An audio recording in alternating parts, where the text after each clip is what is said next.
Welcome back to our news bulletin. The US and the Taliban are set to sign a peace deal in Doha today that could signal the end of Washington's longest war. The agreement will lead to a reduction of American troops from Afghanistan in return for security guarantees from the Taliban. In a statement, US President Donald Trump said the Secretary of State Mike Pompeo will attend the Doha ceremony. He said the Afghan people must seize the opportunity for peace and a new future for the country. A 31-member delegation of the Taliban has reached Doha. Foreign Minister Shah Mahmood Qureshi will represent Pakistan that played a key role in the peace process. Last week, Qatar's Ambassador Sakar bin Mubarak al-Mansouri formally invited Qureshi to the signing ceremony. Dignitaries of nearly 30 states and international organizations will attend the event.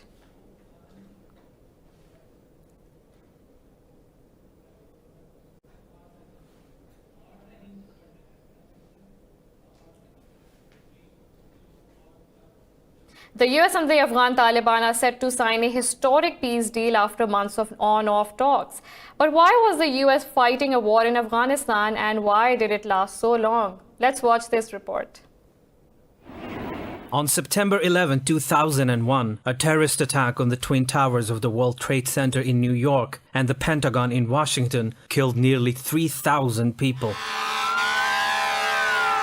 The attacks dramatically changed the world's political landscape. The United States believed that the Afghanistan-based Osama bin Laden, the head of Al-Qaeda, was behind the outrages. The Taliban, who ran Afghanistan and protected bin Laden, refused to hand him over. A month later in October, the then US President George W. Bush ordered airstrikes against Afghanistan. The US targeted bin Laden's Al-Qaeda and also the Taliban. As other countries joined the war, the Taliban were rapidly forced from power in December the same year. The Taliban were driven out of parts of southern Afghanistan, but this didn't last. As international forces began to withdraw from the fighting, the Taliban were able to regroup. For 18 years, the Taliban and US forces have exchanged attacks, killing thousands of fighters and innocent civilians. In 2012, the first initiative was taken for a peace deal between the two warring sides, but this broke down 2 months later. Since then, the US and its allies have struggled to strike a peace deal. Negotiations between both sides in Doha entered their highest level last week, building on momentum that began in late 2018. The peace talks centered on the withdrawal of all foreign troops from Afghanistan. Pakistan is a home to one of the world's largest refugee populations, hosting 1.4 million registered Afghan refugees. They hope the US-Taliban peace deal will allow them to return to their home country. Details in this report. Pakistan has been hosting Afghan refugees since the 1979 Russian invasion of Afghanistan. The 1992 civil war and 2001 invasion by the US forced Afghans to flee the violence in their country. The Russians came and bombarded our village. Then we left our houses, and it was not possible for us to live in there. We spent 3 nights in the mountains. We took refuge here with my children to the mountains. In a few hours, the US is going to sign a peace deal with the Taliban. Afghan refugees are hopeful that the agreement will mark an end to the decades-long conflict. This is good news, and may God bring peace and stability. I was going back 2 years ago, as my neighbors know. I packed up everything and I was leaving, but there is no peace and stability. Therefore, I stayed back here. If peace comes, we will be happy to go back to our homeland. The refugees are weary of 40 years of war in the country. Afghan migrants also want intra-Afghan talks for a long-lasting peace in their country. We are happy about the US-Taliban deal, and then the intra-Afghan talks should start. We are happy and optimistic about it if an intra-Afghan dialogue is held, and then the Afghan refugees go back to their homes safely. The peace accord will be signed in Doha. This will lead the withdrawal of thousands of US troops from Afghanistan. Pakistan has welcomed the agreement, saying it's a positive development for peace in the region. For more on this, we are joined by Ashraf Jahangir Qazi, former ambassador and analyst from Pakistan. Thank you for your time. Now, the US and Taliban are set to sign a peace deal in Doha today that could signal the end of Washington's longest war. How do you see this development for the peace and stability of our region? Well, thank you very much for inviting me onto your program. I think this is a very major development. It was expected to have taken place earlier, sometime last year, but then Trump suddenly pulled out. But now it's happened. Pakistan has made a contribution to making it possible. And so in and of itself, this particular deal is more than welcome, bringing to an end 18 years of absolute hell and misery for the Afghan people and also, to a great extent, its neighbors. However, there are many things where we have to be concerned with. The context in which this development is taking place, and in fact in which all events in the world are taking place, is number one, within the immediate global crisis of, COVID-19 or the coronavirus. This is going to impact on every single development. And if this does not lead to peace, this will end up resulting in a major expansion of this plague in Afghanistan, which would then immediately impact on its neighbors, including Pakistan.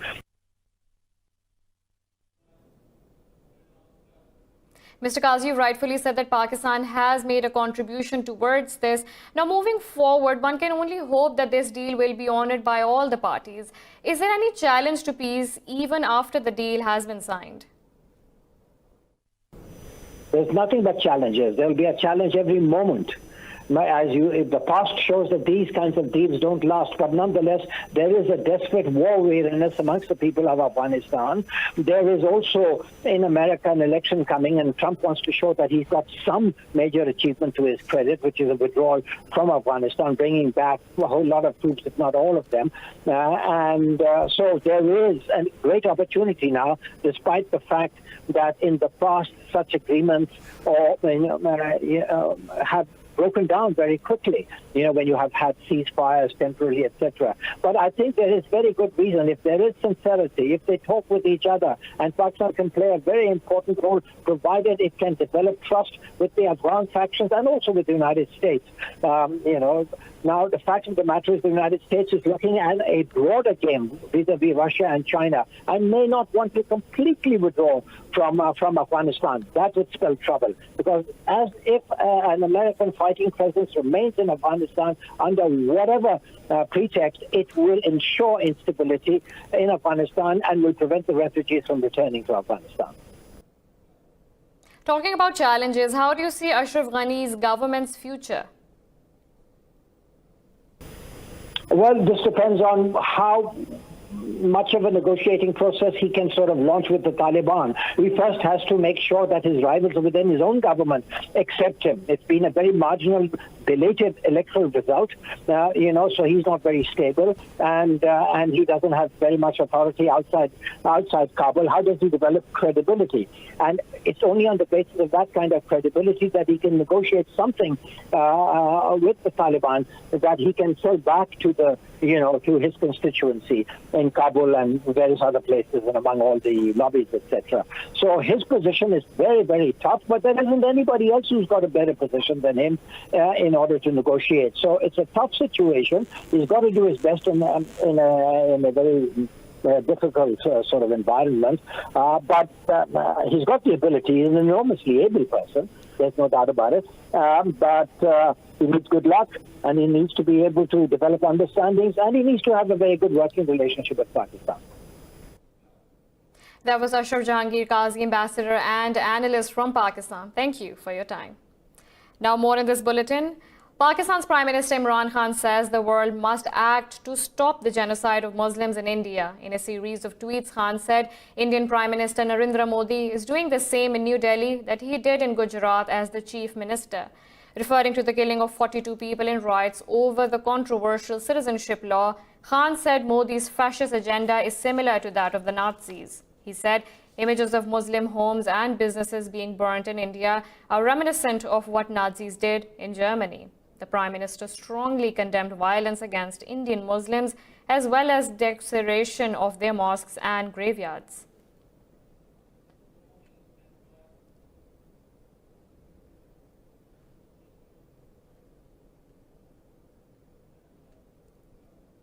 The UN Secretary General Antonio Guterres has called for a ceasefire in Syria before the situation spirals entirely out of control. Speaking at a Security Council meeting, Guterres said the killing of Turkish troops in Syria is one of the most alarming moments in the 9-year war. More in this report.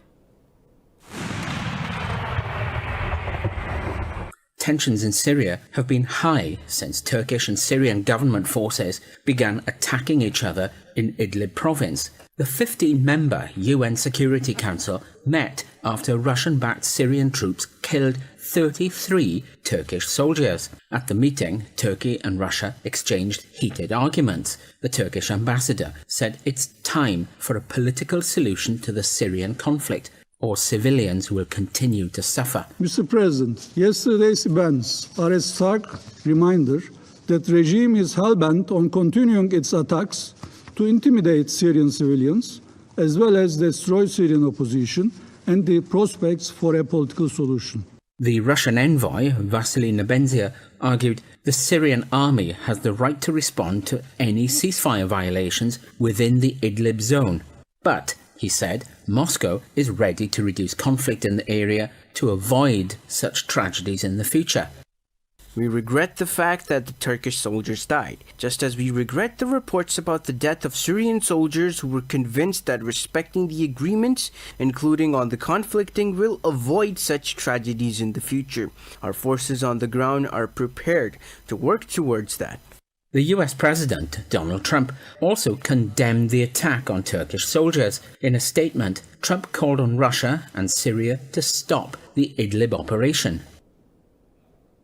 The UN envoy for Libya, Ghassan Salameh, says the 3 days of political talks in Geneva ended without any result. Meanwhile, witnesses in Tripoli say bombardment in the last 24 hours was the heaviest since the ceasefire agreed on 12th January. The dialogue was underway as part of the peace process to get a ceasefire in the conflict-ridden country.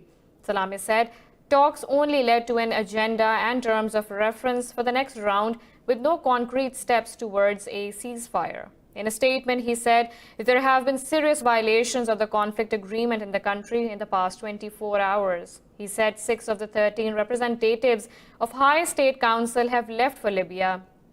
Salameh said he will invite the parties to Geneva for a second round next month. We have a lot more coming up right after this short break, so stay tuned.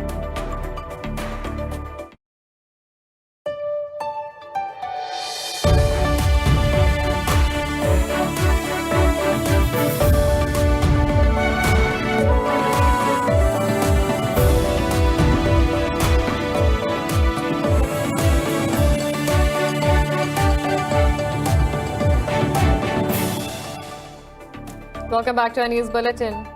In China, another 47 people have died during the last 24 hours, victims of the new coronavirus outbreak, which puts the number of dead at over 2,800. The National Health Commission has recorded 427 new cases, raising the number of infections to 79,000. More in this report. While there has been a slowdown in the number of virus casualties in China, the outbreak is intensifying in some other countries. South Korea says it has recorded 594 more cases today, making this the country's largest infection increase to date. Japan has closed schools, Switzerland has banned rallies, while flights are being cancelled worldwide. Iran's health ministry says 34 people have died in the country. It says it rejects reports of the BBC of 210 deaths. The World Health Organization says the risk of new coronavirus at a global level is now very high. We are on the highest level of alert, or the highest level of risk assessment in terms of spread and in terms of impact. But that is not in order to alarm or scare people. And I think this is a reality check for every government on the planet. Wake up, get ready. This virus may be on its way and you need to be ready. The UN says it is concerned by the spread of the disease. Secretary General is urging the international community to step up efforts and combat the illness together. The greatest enemy right now is not the virus, it is fear, rumors and stigma. Now it's the time for all governments to step up and do everything possible to contain the disease.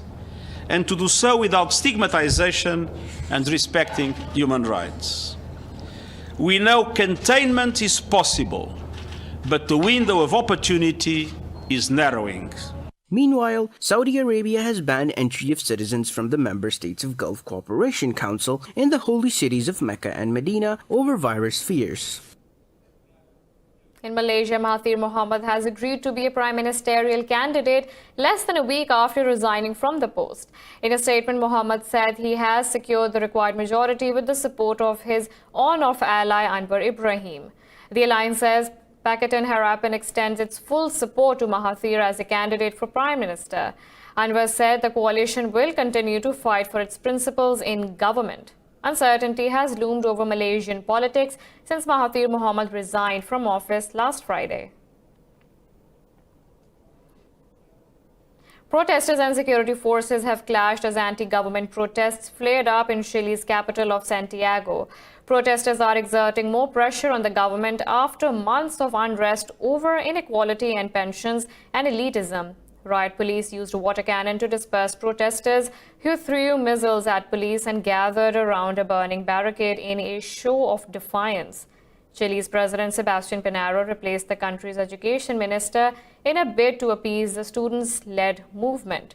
Former Education Undersecretary Raúl Figueira has replaced the outgoing Marcela Cubelos, who has faced staunch criticism from protesters. Y estoy absolutamente convencido. To the new education minister, Raúl Figueroa, if there is an area where we play a part in the future of our country, if we want to have a country with freedoms and opportunities and without restrictions and frustrations, it is in the area of education. Raúl Figueroa. Figueroa will be Chile's third education minister in the 2 years of Piñera's current administration. Now moving to Pakistan, at least 30 people have been killed in a bus-train collision at a railway crossing in the Sakhar district of southeastern Sindh province. Police said 45 people were injured in the accident. The train was traveling to Rawalpindi from Karachi while the bus was headed to Sargodha. The rescue operation is underway.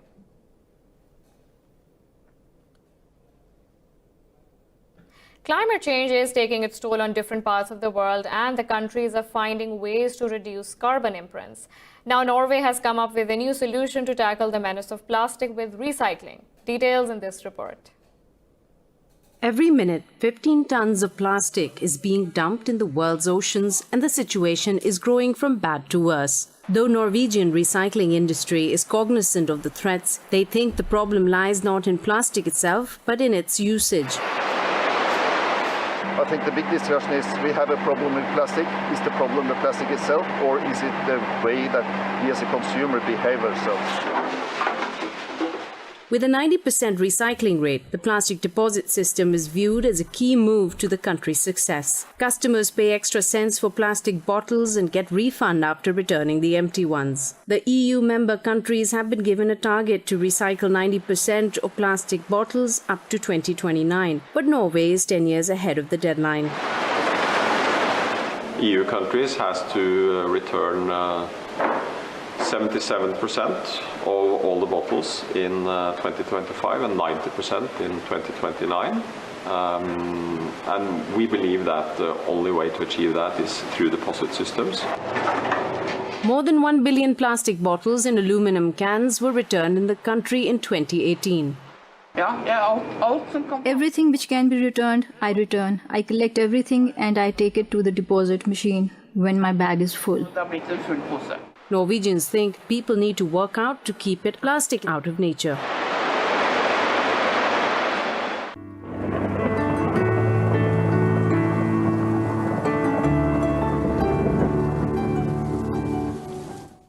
Now let's look at the weather from around the globe.